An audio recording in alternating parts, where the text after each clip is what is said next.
Hey everybody, in today's video I'm going to show you how to reset your SKMEI model 1628 watch back to factory default. What this is going to do is it's going to reset all of your settings, all of your time, your alarm, all of that stuff. It's going to set it back to the factory default and you're going to be starting over clean. So let's take a look at some things.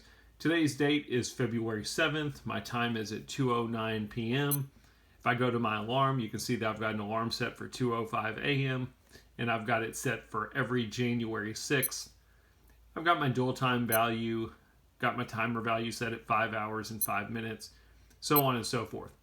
We're going to reset and all of that stuff should be wiped. So the way you're going to do it is you're going to start with the top left button.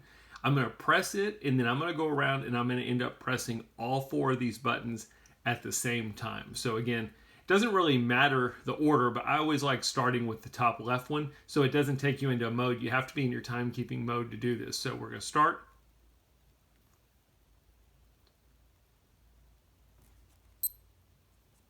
And then we're going to let go and we've reset everything.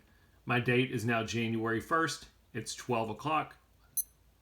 My alarm values are reset back to midnight, which is the default. And those values up there mean that it's a daily alarm.